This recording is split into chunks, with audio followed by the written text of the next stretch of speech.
Hi everyone, namaste and welcome to pure science.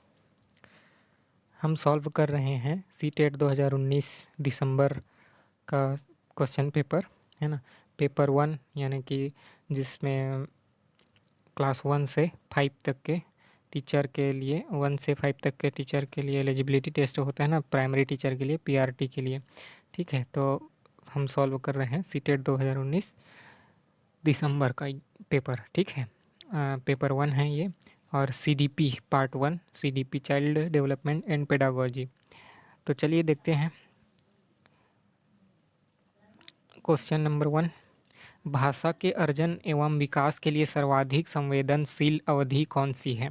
भाषा के विकास एवं अर्जन के लिए एवं विकास के लिए सर्वाधिक संवेदनशील अवधि कौन सी है? जन्म पूर्व अवधि, या प्रारंभिक बाल्यावस्था, या मध्य बाल्यावस्था, या किशोरावस्था, है ना। तो स्पष्ट दिख रहा है ना, आंसर कौन सा होगा? प्रारंभिक बाल्यावस्था, है ना। प्रारंभिक बाल्यावस्था यानी जन्म से लेकर के 3 साल तक के पहले का जो टाइम होता है, 3-4 साल तक। ठीक है, तो वो जो समय होता है अर्जन एवं भाषा के अर्जन एवं विकास के लिए बहुत संवेदनशील अवधि होता है, प्रारंभिक बाल्यावस्था। ठीक है, ऑप्शन 2 जो है सही उत्तर है। अगला क्वेश्चन है, निम्नलिखित में से कौन सी लॉरेंस कोलबर्ग के द्वारा प्रस्तावित नैतिक विकास की एक अवस्था है? लॉरेंस कोलबर्ग है ना, प्रसिद्ध मनोवैज्ञानिक, उनके द्वारा प्रस्तावित नैतिक विकास की एक अवस्था है। ठीक है, मोरल डेवलपमेंट की एक अवस्था है। कौन सी है? पहला दिया हुआ है, ऑप्शन दिए हुए हैं, प्रसुप्ति अवस्था, सामाजिक अनुबंध अभिविन्यास, मूर्त संक्रियात्मक अवस्था, या उद्योग बनाम अधीनता अवस्था। ठीक है, कौन सी अवस्था जो है नैतिक विकास की एक अवस्था है ना, जो लॉरेंस कोलबर्ग द्वारा प्रस्तावित की गई थी? तो स्पष्ट है, ऑप्शन 2 जो है सही उत्तर है इसका। सामाजिक अनुबंध अभिविन्यास, the social concrete contract orientation, social contract orientation, सामाजिक अनुबंध अभिविन्यास। ठीक है, option 2 is the correct answer. Next question is, कक्षा में परिचर्चा के दौरान एक शिक्षक प्रायः लड़कियों की तुलना में लड़कों पर अधिक ध्यान देता है, यह किसका उदाहरण है ना। एक शिक्षक जो है लड़कियों की तुलना में लड़कों की ओर ज़्यादा ध्यान देता है। ठीक है, तो यह किसका उदाहरण है? जेंडर पक्षपात, या जेंडर पहचान, या जेंडर संबंधता, या जेंडर समरूपता, है ना। सीधी सी बात है, दिख रहा है ना। इसका आंसर क्या होगा? अगर आपका आंसर पता रहता है तो आप तुरंत कमेंट करके बताते जाइएगा फटाफट। ठीक है, कमेंट बॉक्स में कमेंट करते जाइएगा। 3 का 1, 4 का 2, ऐसे मतलब जो भी आंसर रहता है उसका फटाफट बताते जाइए। तो ये इसका सही उत्तर है जेंडर पक्षपात, है ना। वो टीचर जो है जेंडर बायस्ड टीचर है ना। पक्षपात करता है लड़कों और लड़कियों के बीच में, तो इसलिए इसको बोला जाता है जेंडर पक्षपात। ठीक है, सही उत्तर है ऑप्शन 1। अगला क्वेश्चन देख लेते हैं। बच्चों में जेंडर रूढ़िवादिता, है ना, जेंडर स्टीरियोटाइप एवं जेंडर भूमिका, है ना, मतलब जेंडर रोल को कम करने के लिए निम्नलिखित में से कौन सी पद्धति प्रभावशाली है?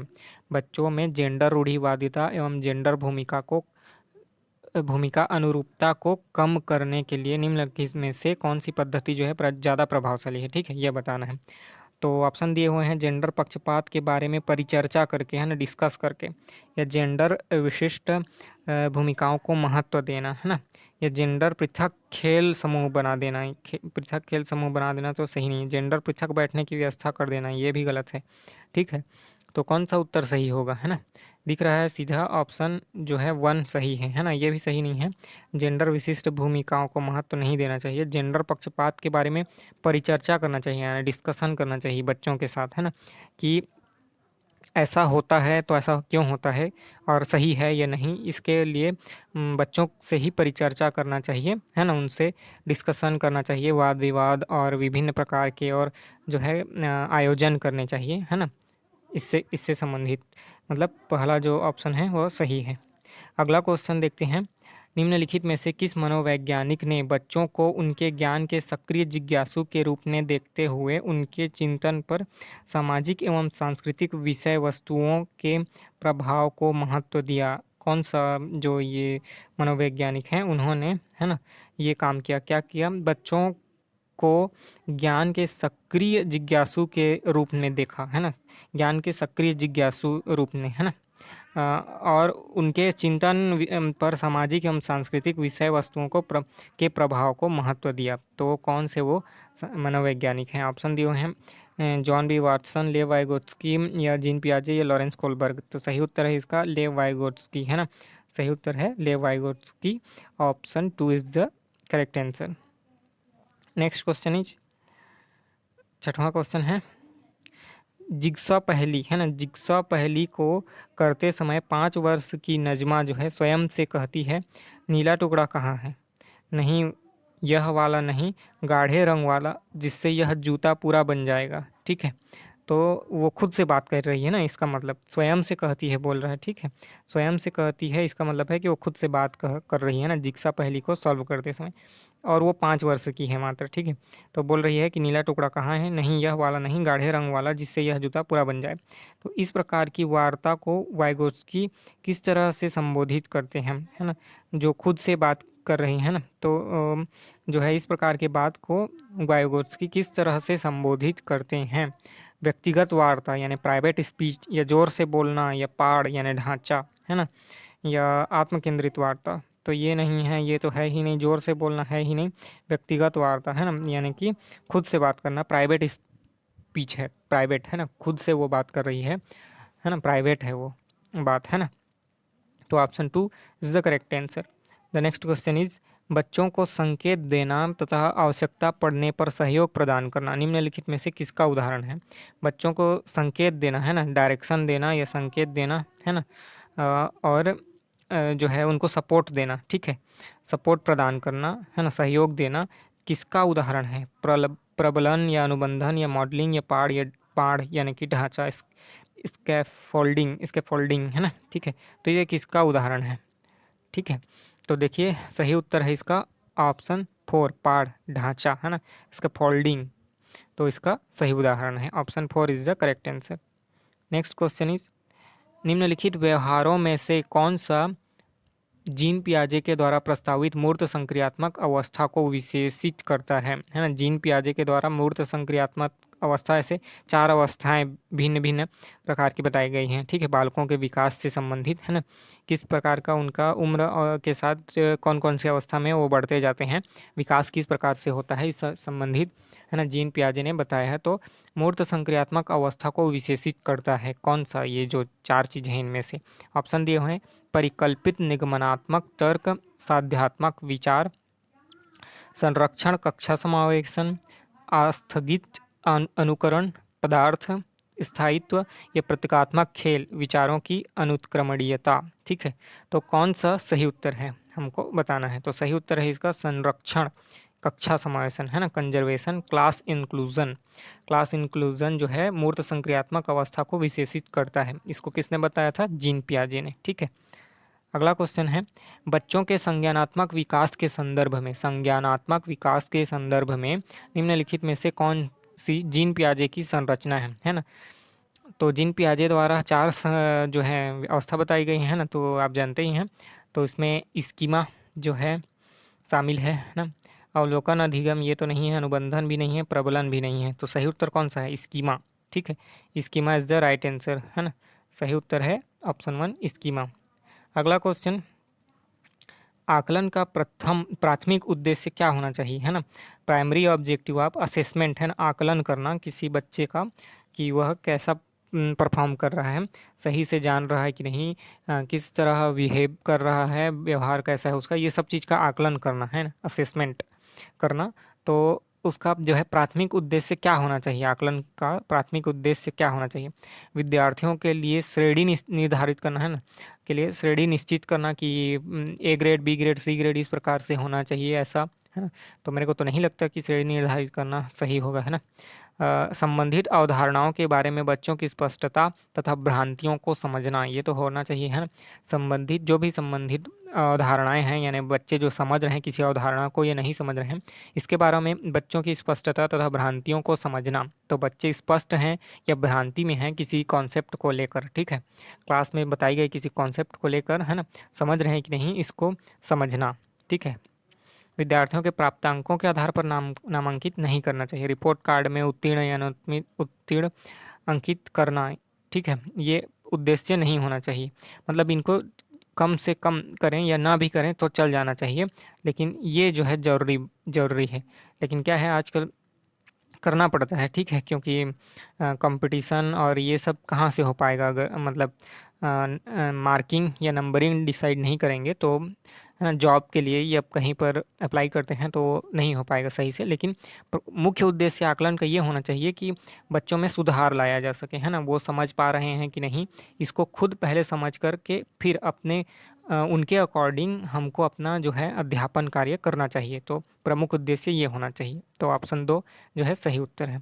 अगला क्वेश्चन, निम्नलिखित कथनों में से कौन सा बुद्धि के बारे में सही है? बुद्धि के बारे में कौन सा कथन सही है ये बताना है, ठीक है। 4 कथन दिए हुए हैं, तो बुद्धि के बारे में कौन सा सही है, ठीक है। तो बुद्धि एक निश्चित योग्यता है जो जन्म के समय ही निर्धारित हो जाती है, ऐसा नहीं है, ठीक है। इंटेलिजेंस जो है जन्म के समय निर्धारित नहीं होती और फिक्स्ड होती है, बोल रहा है निश्चित योग्यता है, तो ऐसा नहीं है ना। बुद्धि जो है बदलती रहती है ना, उसको प्रखर किया जा सकता है, बदला जा सकता है, प्रैक्टिस करके बढ़ाया या घटाया जा सकता है, ठीक है। बुद्धि को मानकीकृत परीक्षणों के प्रयोग से सटीक रूप से मापा एवं निर्धारित किया जा सकता है। बुद्धि को मापा नहीं जा सकता, ठीक है, सटीक रूप से नहीं मापा जा सकता, ठीक है, बुद्धि को। हालांकि हम आईक्यू टेस्ट करते हैं, ठीक है, लेकिन ये जो है बुद्धि को सही से नहीं मापता, ठीक है। जो इंटेलिजेंस कोसेंट होता है वो सही से उसका रिजल्ट नहीं देता है, मतलब ये जो है बुद्धि को मापने का सही तरीका नहीं हुआ, ठीक है। तो ये तो नहीं है। बुद्धि एक एकात्मक कारक तथा एक एकाकी विशेषक है, ये भी नहीं है, एकाकी नहीं है, मल्टी डायमेंशनल है ना। बुद्धि एक निश्चित एकात्मक कारक नहीं है, ठीक है। बुद्धि बहुआयामी है, मल्टी डायमेंशनल, ठीक है। और जटिल योग्यताओं का एक समूह है ना। बुद्धि कई प्रकार की हो सकती है ना। विभिन्न योग्यताओं को भी बुद्धि में शामिल किया जा सकता है ना।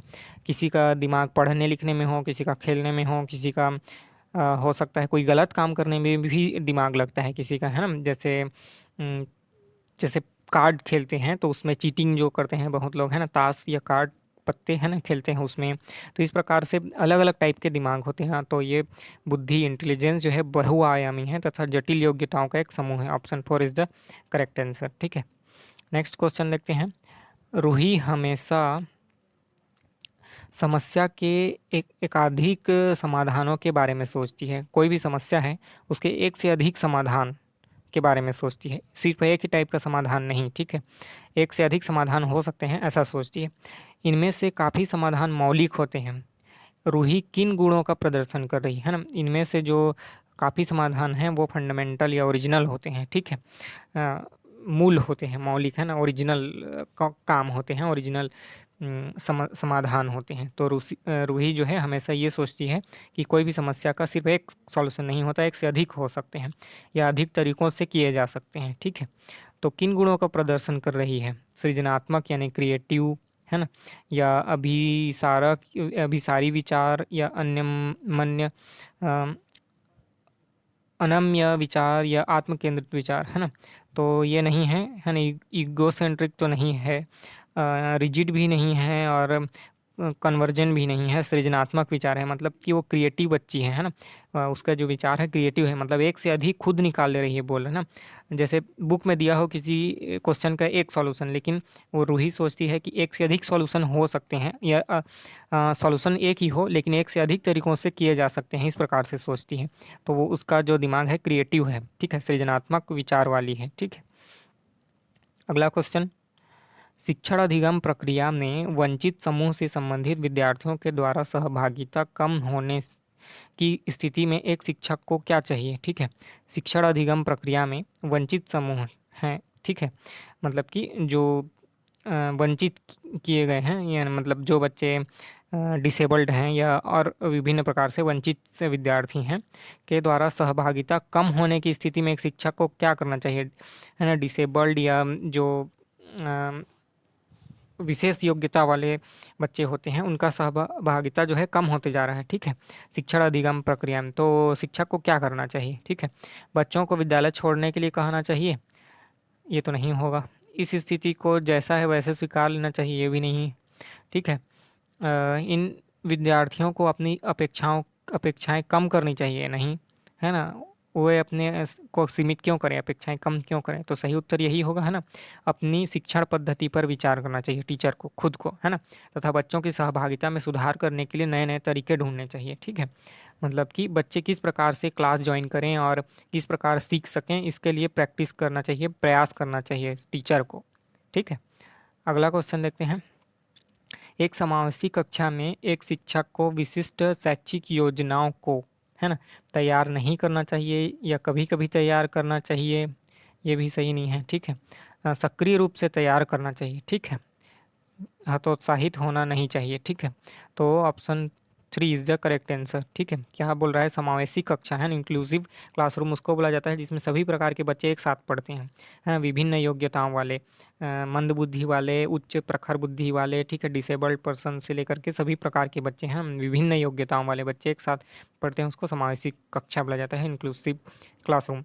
तो उसमें एक शिक्षक को विशिष्ट शैक्षिक योजनाओं को तैयार करना चाहिए, सक्रिय रूप से तैयार करना चाहिए। ठीक है, तो option 3 is the correct answer. अगला देख लेते हैं।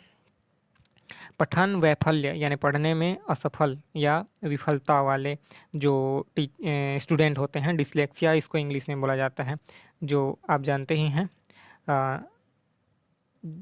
तारे जमी पर मूवी में, है ना, उसको जो हुआ था बच्चे को, वो बीमारी, है ना, पठन वैफल्य या डिसलेक्सिया बच्चों के प्राथमिक लक्षण क्या है ना? ऐसे पठन वैफल्य वाले बच्चे जो हैं उनका प्राथमिक लक्षण क्या है, वे किस प्रकार बिहेव करते हैं, कैसे पहचानेंगे कि पठन वैफल्य वाला बच्चा है कोई, है ना? न्यून अवधान विकार यानी अटेंशन डेफिसिट डिसऑर्डर, है ना? अटेंशन ध्यान नहीं दे पाते, ठीक है, तो ध्यान तो बहुत लोग नहीं दे पाते, ठीक है। अपसारित चिंतन, पढ़ने में धारा प्रवाह होते हैं नहीं, ऐसे होगा तो पठन वैफल्य वाला क्यों होगा? धारा प्रवाह पढ़ने की अक्षमता होता है, ठीक है, धारा प्रवाह नहीं पढ़ सकते, लगातार नहीं पढ़ सकते, ठीक है, मतलब किसी भी शब्द को ठीक से नहीं पढ़ सकते या लगातार नहीं पढ़ सकते, है ना? कोई वाक्य सेंटेंस दिया हुआ लंबा लंबा तो उसको पढ़ ही नहीं पाएंगे, ठीक है, एक दो वर्ड पढ़ लें बहुत है। एक ही गति विषयक कार्य को बार बार दोहराना नहीं, ऐसा भी नहीं करते, ठीक है। तो option 3 is the correct answer, कि धारा प्रवाह यानी कंटिन्यूअस पढ़ाई नहीं कर पाते, है ना, किसी भी लंबे सेंटेंस को नहीं पढ़ पाते, ठीक है। तो सही उत्तर है ऑप्शन 3। ठीक है, तो इस वीडियो में इतना ही रखते हैं, अगले के वीडियो में दूसरे पार्ट में करके इसको पूरा सॉल्व कर देंगे, ठीक है, नहीं तो वीडियो बहुत लंबा हो जाता है। तो चलिए मिलते हैं, सॉल्व करते हैं अगले वीडियो में। कोई भी डाउट हो या कोई क्वेश्चन हो तो आप कमेंट करके पूछ सकते हैं। तब तक के लिए नमस्ते, धन्यवाद, थैंक यू।